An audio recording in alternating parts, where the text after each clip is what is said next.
week 6 of the high school football season. Good evening and welcome to Final Quarter. I'm Chris Tavares. And I'm Kirsten Keller. Some huge matchups for us tonight. But first, the second week in a row, the biggest game of the week is on the blue turf of Prairie City Stadium. Head to the highlights. To the Sierra Foothill League we go. Undefeated Oak Ridge Trojans against 3-2 Folsom Bulldogs. Cotton candy skies above the Smurf Field. And the first time it starts to feel like fall on a Friday night. Student section on either side was the place to be. They brought the energy. First drive for Folsom quarterback Ryder Lyons almost gets taken down, throws it up in the air to Brian Ray III for a touchdown. Play of the day? Just maybe. Trojans off to a slow start. Bulldogs looking to build off their momentum. Lyons, he's a man that likes to get it done himself or with the team, but he takes it in to the house. Folsom leads by 14. Shout out to Sac State head coach Andy Thompson, who was in attendance. Next drive for the Trojans. Still nothing. Folsom takes over. Lyon takes a bad snap. He recovers. And folks, he does it again. Watch this. Throw goes up in the air, and this time RJ Witten catches it. He stays on his feet. He sets up the Bulldogs nicely, but the men in blue, they can't convert. They're going to attempt to go for the field goal. And watch this. Well, it's blocked. Oak Ridge's defense fueling their offense. Oak Ridge, Eric Omri Jr., he's going to take it in himself. The run game strong tonight, but it's going to be Folsom who runs away with it in the second half, 42-21. Elsewhere in the Sierra Foothill League, another huge matchup with Granite Bay hosting Del Oro. The Golden Eagles, they're undefeated. Granite Bay 3-2 on the year. This is the league opener for both teams. Del Oro comes out looking strong. Caden Pinnick looking deep. Our photographer loses track of the ball, but more importantly, Tommy Poe, he never does. He tracks it down for a big game. Then later on the drive, Pinnick airing it out again, and it's the same connection. Poe pulls it down and takes it inside the red zone. That sets up another big pass from Pinnick. Plenty of time in the pocket, and he who hits Luke Gaylor for the touchdown and a 7-0 lead. Grizzlies trying to answer after that. And they do, thanks in large part to Carter Jackson. He takes the pitch, finds a hole, breaks a tackle, and he's gone.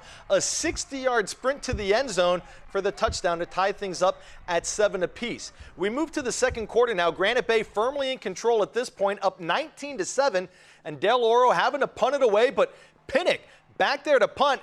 It's a fake. He waits till the last second, and he takes off. He gets the first down and then some, takes it inside Grizzly territory, and this time Pinnick keeps it himself. Can't find a receiver downfield, so he tucks it and runs. He nearly goes sideline to sideline, but finds the end zone. That's about a 30-yard touchdown run. This is the guy that you got to know, Kirsten, with one of our walk-in talks. He covers more ground than just the 30 yards he scored in the box score.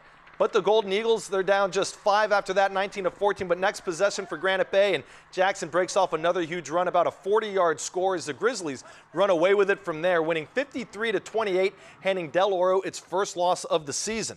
In South Sac, Monterey Trail undefeated in the Metro Conference on the road against Burbank. The Titans are 0-1 in league play, hoping to stun the Mustangs tonight. First quarter, Monterey Trail punches it in for a 7-0 lead. Burbank trying to answer, but it looks like a broken play, so Stephon Johnson keeps it. Eric Phillips comes flying in, gets a helmet on it to knock it loose.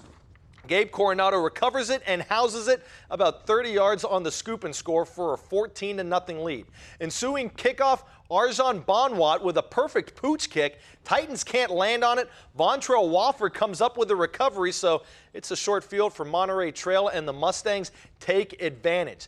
DeAdrian Sanders comes sprinting straight into your living room, a 15-yard touchdown, and Monterey Trail is just rolling. After a winless non-league campaign, Mustangs are rounding into form nicely when it matters most. Next possession for the Titans, having to punt it away, but it's a low snap, and the Mustangs don't even let Kobijatsu Teasley get it off. So that's another short field for Monterey Trail. And early in the second quarter, Christian Coronado in at quarterback now. He hits Damian McAllister on the flag route. Great catch with the defender draped all over him. That makes it 27-0 after the missed PAT. Special teams coming up huge for Monterey Trail, though, despite that. Here's another example. Wofford fielding the punt, and bye-bye. He's gone. Nearly a 70-yard return as Monterey Trail wins this one handily, 69-0. It's like Halloween with all these tricks here. To the Capital Valley Conference, Fair Oaks, Bella Vista Broncos, who are 3-2 entering tonight, visiting Sacramento's Intercom Tigers, leading the conference with a record of 5-1. Another wild night in the student section. You love to see it. It was a night for the Tigers. Kyle Garanuas, the running back, setting the tone early, and Intercom, They just keep piling on the points. There's no tricks in this game. Quarterback Ricky Cole, watch this. He's going to find Marcellus Maxwell. Tigers, they shut out the Broncos 55-0, improving to 6-1 on the season. Some other games of note back in the Sierra Foothill League. Whitley versus Rockland. Rockland Thunder stays undefeated, beating the Wildcats 42-3. And down south, Kimball versus Manteca. Buffaloes improved to 4-2 on the season, defeating the Jaguars 42-7. In Stockton, Lodi taking on St. Mary's. Rams shut out the Flames 55-0. And a good one in Tracy. The Bulldogs hosting Lincoln of Stockton. And the Bulldogs win that one 26-7.